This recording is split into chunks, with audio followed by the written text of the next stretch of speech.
Imagine this. It's the dead of winter in the Middle Ages. The wind claws at the shutters. Frost crawls across the rafters. And inside a tiny cottage, a family of 5 lies together in a single straw bed, unclothed. Not because they were shameless, not because they were romantic, but because in the medieval world, sleeping naked was practical.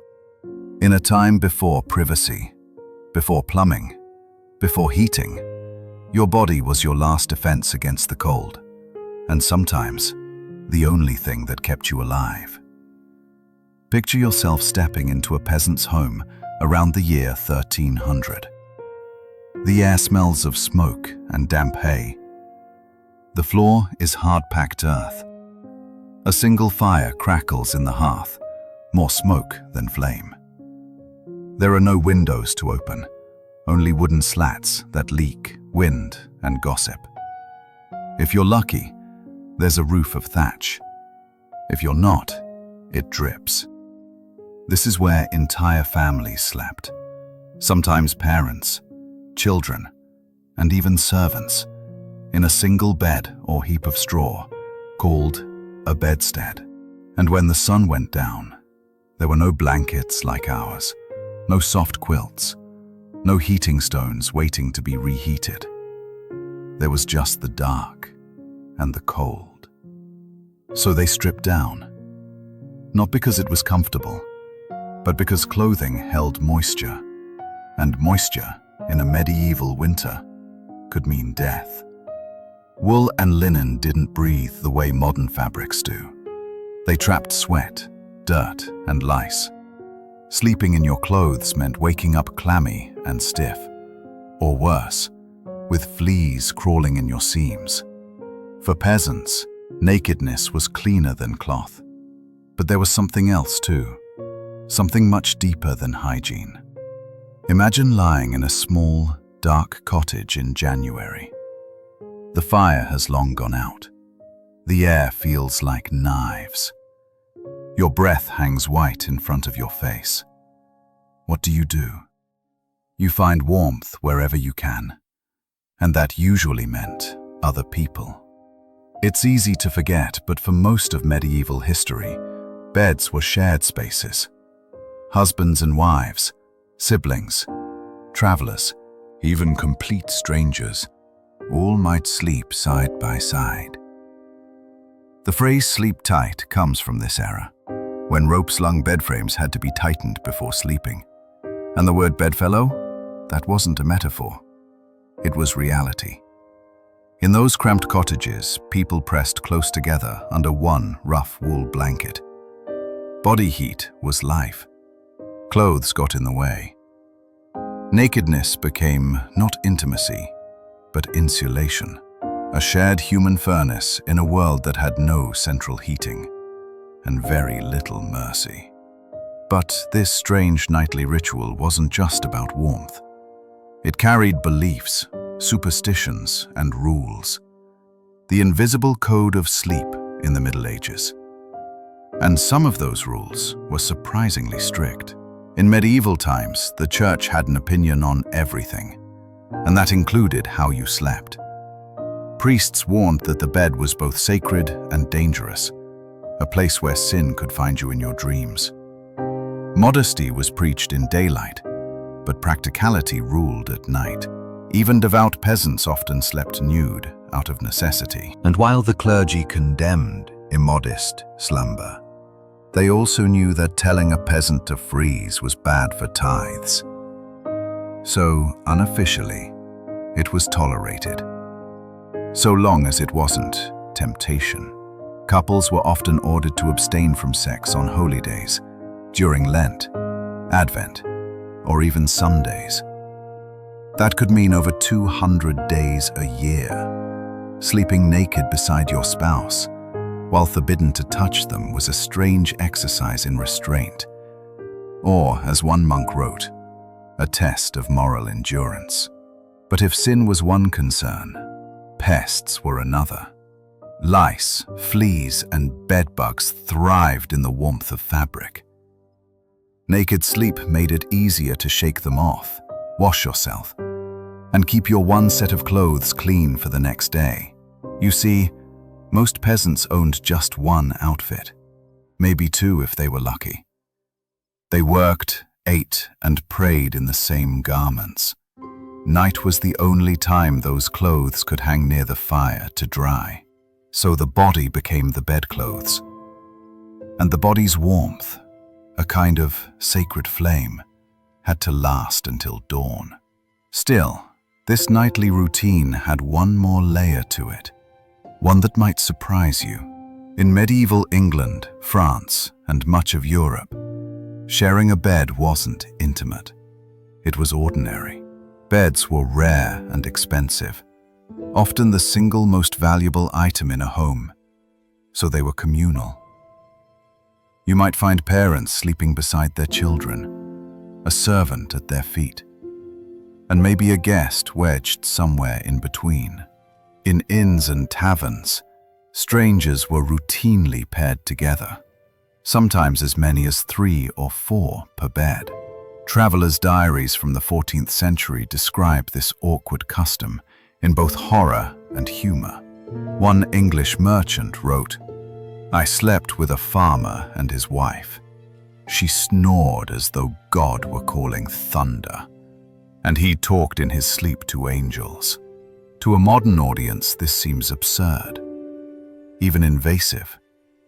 But to them it was comfort, safety, company in the dark, and beneath that rough blanket, social rules softened. A peasant might share warmth with a noble on a cold road, a monk with a traveler, a widow with her children. In sleep, all were equal. The night dissolved rank, modesty, and sometimes even fear. Still, it wasn't all peaceful, for where people gathered, rumors followed, and in the morning, a shared bed could lead to scandal. The Middle Ages loved a good rumor, and few things were more gossip-worthy than who slept beside whom. Bed customs became social theater, especially in villages where everyone knew everyone else's business. In some cases, sharing a bed with a guest was seen as hospitality. In others, it was evidence. A widow who offered a traveler half her bed might be judged generous or immoral. A servant found in the wrong bed could lose her position.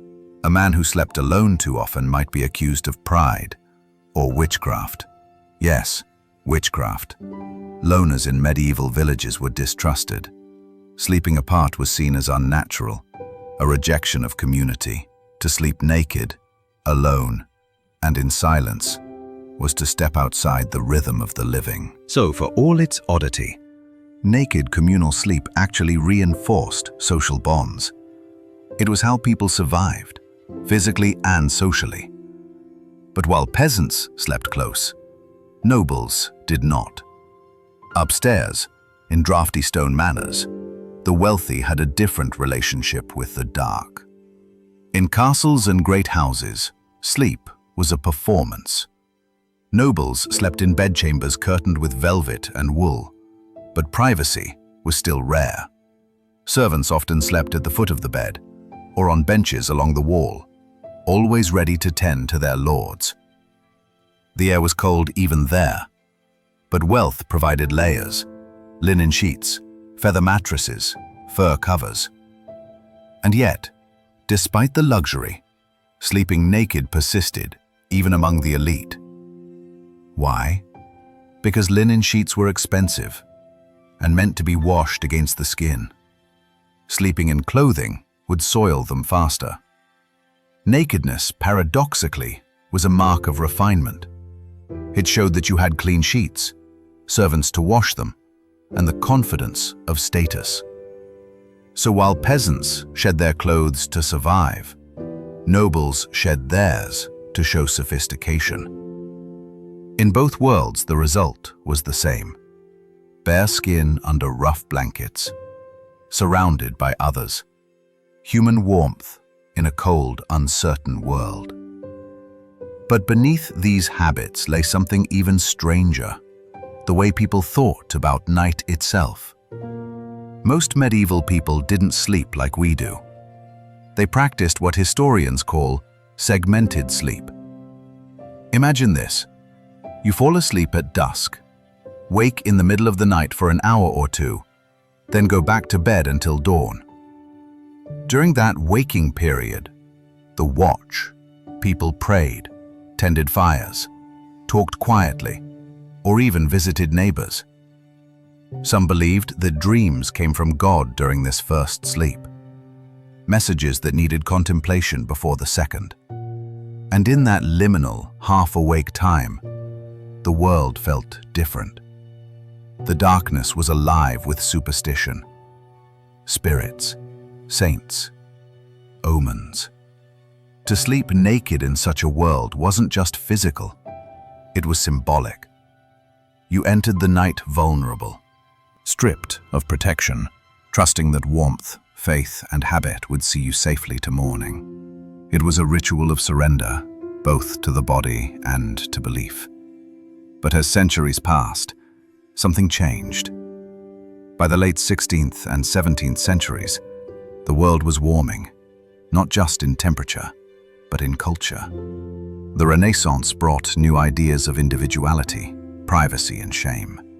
Nightshirts and shifts became fashionable. Bedrooms grew more separate. Even peasants began dividing spaces. Parents from children, servants from masters. Sleeping naked slowly turned from normal to naughty. By the Victorian era, it was scandalous, the very image of impropriety. What had once been survival became taboo. It's one of the strangest ironies in forgotten history. As people became wealthier, cleaner, and more comfortable, they also became more afraid of their own bodies. But for nearly 1,000 years, from the Black Forest to the English Shires, to be human meant sharing warmth, breath, and dreams, skin to skin, through the long medieval night. So the next time you crawl under your blankets and pull up your sheets, imagine this: a thatched cottage under the stars, a dying fire, the shuffle of straw, and 5 people huddled together for warmth. No privacy, no pillows, no pajamas, just survival, and the quiet understanding that sometimes closeness was the only comfort they had. In the end, why peasants slept naked isn't a story about modesty or desire. It's about the ingenuity of the poor, the intimacy of necessity, and the strange beauty of endurance. Because life in the Middle Ages was never truly comfortable, but somehow it was enough.